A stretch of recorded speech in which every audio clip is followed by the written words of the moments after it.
What's up, people? Today we're going to see a very interesting opening idea in the Steinitz in the Spanish variation, because Quang Liem won a great game against Martinez Alcantara employing that, and I'm going to show another two games of this same idea. So okay, let's see the game. Alcantara opening with e5, e4, e5. This game was played in the BLC's festival some weeks ago. Knight f3, knight c6, bishop b5, e6. Okay, this is the favorite Steinitz. Bishop a6, a4, sorry, and now d6. Going for the Steinitz, sword castle, bishop d7 and c3. But I have more options to face the Steinitz, but this is the two main moves. And here comes the idea of the Quang Liem. Most common moves used to be on g6 followed by bishop g7, or okay, bishop b7 is another option, but g6, bishop g7, knight d7 is the most common way to play here with black, or knight f6, knight h5, something like that. But Le Quang Liem here came with a very interesting idea, g5, going against the white king. I really like this move.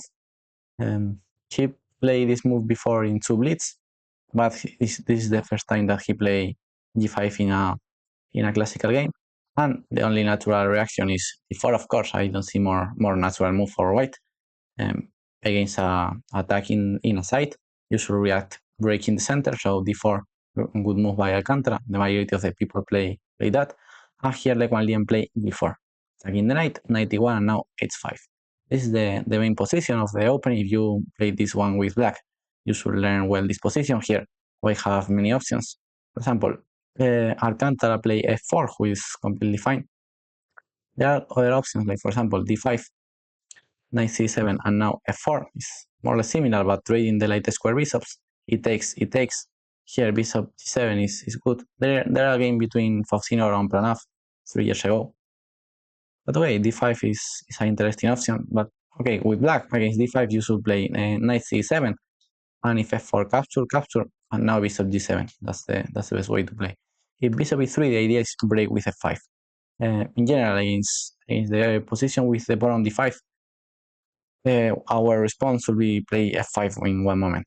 f5, pawn capture, and now queen d7, top level move, and now after, if white trades, these two pawns are going to be so weak. So I really like this way to play for black. Or if knight d2 here, just improve the pieces. Okay, other option here are just develop the pieces with knight d3. Again, in this attacking the king side with g5, g4, it's very typical to develop the knight via e3, because on d2 can cover the diagonal of the c1 bishop. So in a3 used to be fine without blockade the c1 bishop. Or bishop e3 is the move who scores better. Bishop h6 is a good move here. There is a game between Magnus Carlsen and Gariev. Bishop h6, queen e2. Here Magnus Carlsen won a great game with the white pieces. Queen f6, capture, knight e3. I like this game won by Magnus Carlsen here with the white pieces. But okay, let's continue watching the game between Alcantara and Le Quang Liem. Here Alcantara played f4, who is the main move. He takes d5. And now if e5, who is the natural response and the move played by Alcantara, now black have this square for the knight and for the bishop, and black have more or less the control of the dark squares. It's true that, okay, white is fine because we have good space with the pawns, but I'm not completely sure that I want this type of position with white, because for black it's more or less easy to play. Just place a knight on f5 and try to still pushing the kingside pawns, and the center is close. Here other options are knight c3. I like knight c3. I recommend this move for white, knight c3, d takes c4, and now f5, knight b4, and a3 here. Or you can play with a different move order with f5, pawn captures, and knight c3. Or bishop takes c6 is another option, but here with white I recommend knight c3 followed by f5. The problem of e5 is that now the center is close, and I don't know what is the white plan here, and for black it's easier to play. Knight c6, knight c3, knight f5. Here, knight takes d5 is playable. It's a little bit dangerous, especially because Le Quang Liem was blitzing off his move and he knows all the theory. So knight takes d5 is a little bit dangerous to play, but okay, it's playable. The other option is just knight c2 and knight d3, improving the pieces. Maybe when you don't know the theory, maybe it's a little bit better option to just improve your pieces instead of go for the more forced lines. So okay, knight c2 It's playable, but okay. Alcantara capture on d5.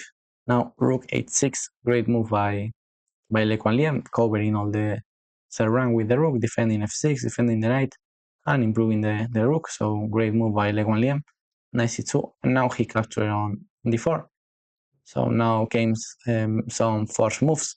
With this, he sacrificed the knight, but he's going to recover the material. Bishop c5, he take on e3, and after all the forced moves, the material is balanced, but I prefer black position. After rook a e1, the computer say that the position is equal, but I prefer black position first because he's putting some pressure into the e3 knight. The knight is pinned, so black have some pressure here. Especially, yeah, I like black position thanks to the pressure over the knight. And basically, I like black for that reason. So now queen c4, good move by Quang Liem. Queen takes e4, b takes e4, and now the b2 pawn is so weak after rook b8 and rook b6. The machine says 0-0 anyway, but I prefer position, of course. Rook f2, and now queen b4, great move. And here Alcantara failed a little bit. He played rook f1, not the best.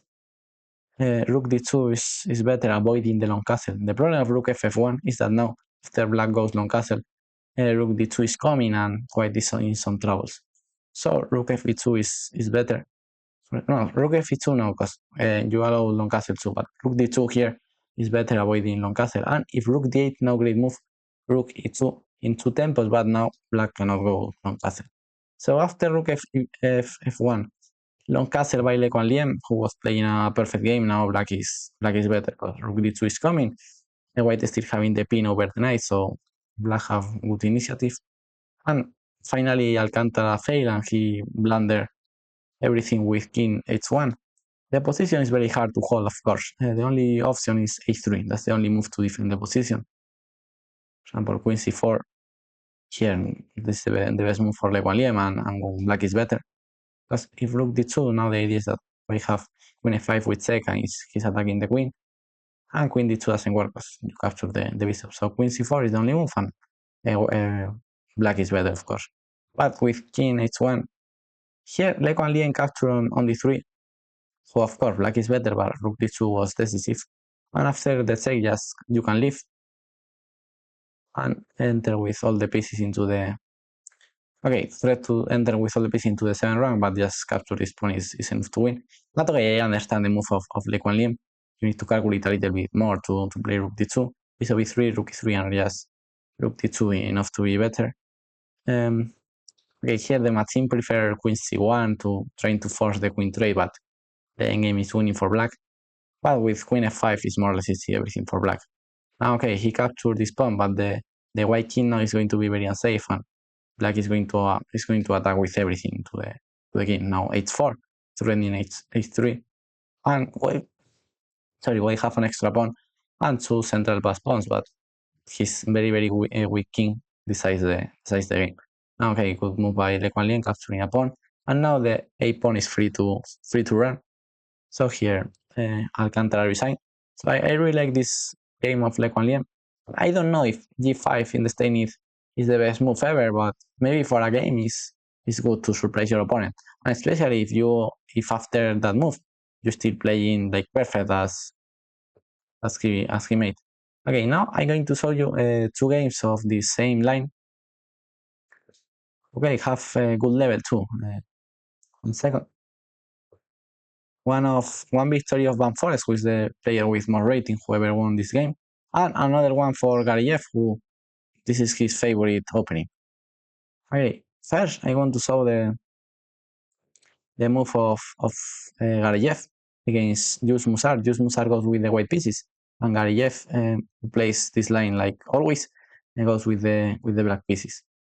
After d4, instead of 91 that I say that is the natural move, here Jules Musar play d5. And against d5 you should react with g takes f3, d takes, b takes, queen f3, and now queen f6 or queen h4 are both good moves, and black is fine with both. Okay, it's true that d5 is playable. If you play this line with black, you should put some attention on d5, because this position is playable. If you don't play accurate with black, you can reach a bad position. For example, here Gariev played knight f6, and he could be worse if his opponent finding the plan of bishop g5. So here, queen h4, bringing the queen to the battle. This is better. Or queen f6 is the other move, trying to trade the dark square bishop. So knight f6 bad move by Garayev, knight d2, but Jules Musar doesn't understand well the position here. Bishop g5 is the move. Instead of that, he played knight d2, rook g, knight c4. And here, again, was very, very important with white to play with queen e2, preparing f4. The white plan should be f4. If not, black is going to be better. That's the only move. And queen e7, trying to be ready against f4, but f4 is coming anyway. Pawn takes, bishop takes, and here white is better. So queen e2 here was very important for white to play f4. Instead of that, he played with b4, who is not the best plan, bishop g7. And again, he should go with king e2 to play f4.